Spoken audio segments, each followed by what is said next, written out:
Olá a todos! O meu nome é Ellen e eu sou nutricionista, especialista científico aqui na Prodite Nutrição Clínica. Hoje eu estou aqui para falar sobre abordagem nutricional na alta hospitalar.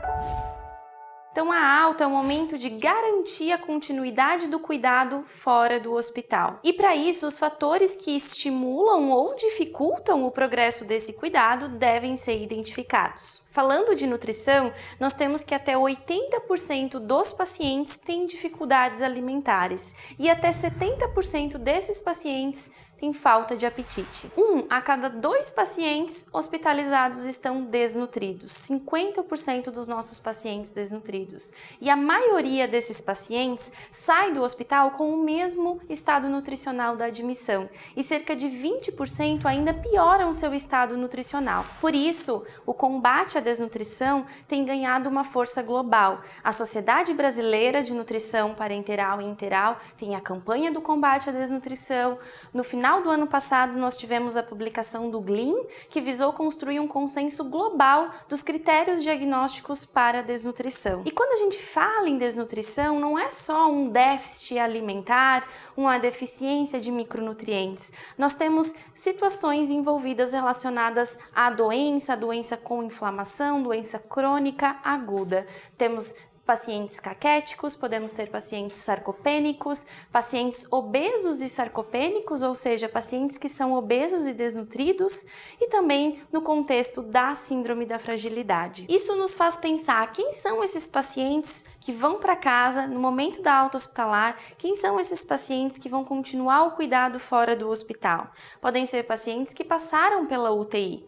Sabemos, por meio de estudos, que o prejuízo funcional, a fraqueza pode durar até 5 anos depois que esse paciente passou pela internação. A diminuição da massa muscular, da qualidade muscular está relacionada a uma menor sobrevida. Existe um grupo de estudo de doentes críticos que trazem alguns depoimentos dessas pessoas, como elas se sentem depois da alta hospitalar, como elas se sentem de volta à sociedade. Alguns depoimentos, essas pessoas esperam que um dia tenham a vida de volta, como elas tinham normalmente, e que esse período seja somente temporário.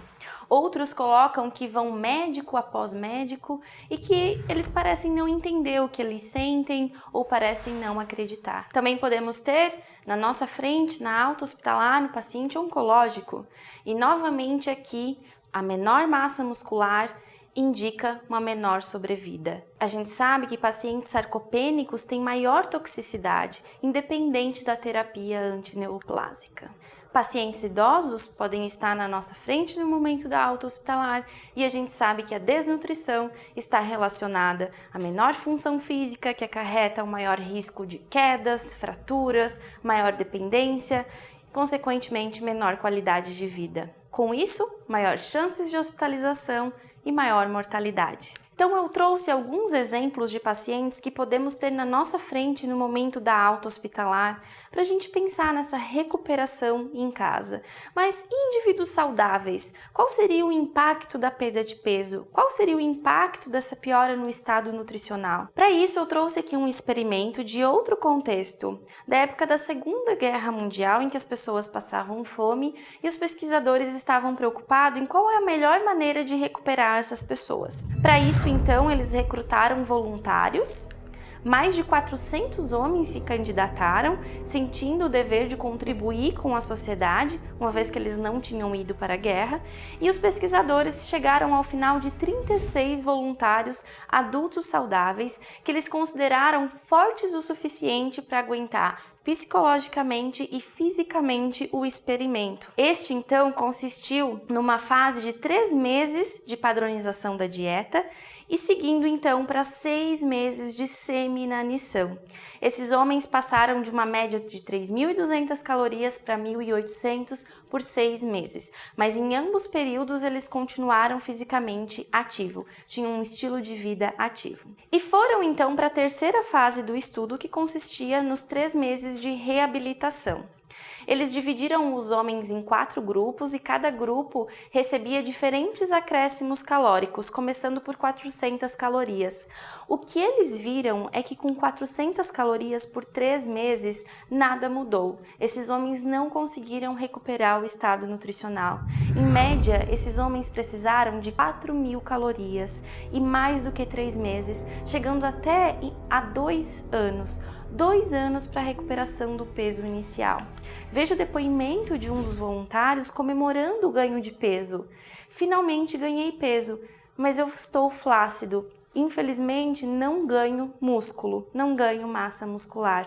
E esses dados nos chamam a atenção por serem indivíduos saudáveis, fortes, fisicamente ativos. Imaginem pacientes com doenças associadas. O quanto a perda de peso, a desnutrição não impacta vários desfechos, qualidade de vida. Por isso que no último congresso da Sociedade Europeia de Nutrição Parenteral e Enteral, um dos palestrantes, depois de citar inclusive esse experimento de Minnesota, chama a atenção: suplementar por no mínimo 6 meses esse paciente desnutrido. Vamos pensar preventivamente para esse paciente continuar esse cuidado fora do hospital, no domicílio e evitar essa readmissão. Uma das chaves para manter o consumo alimentar adequado em pessoas desnutridas é o suporte nutricional baseado no aconselhamento nutricional, que precisa ser individualizado e contínuo.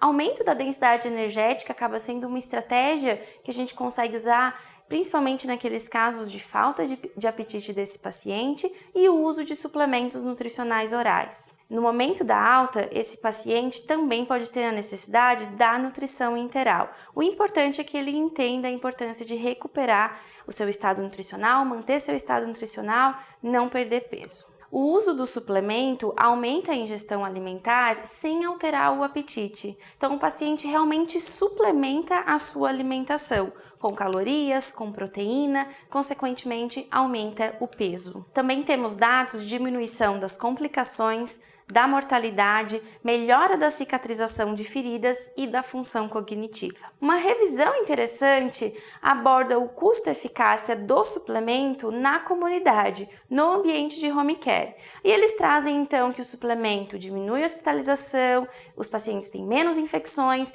menos complicações pós-operatórias, redução das quedas, das limitações funcionais e, claro, aumento da qualidade de vida, demonstrando então o custo e eficácia dos suplementos nutricionais orais. Falando em custo, temos também outros trabalhos mostrando o suplemento reduz o custo do cuidado hospitalar num total de 12% em um tempo de internação de 2 dias. Quando é usado pós-alta hospitalar, há uma redução de 16% das readmissões.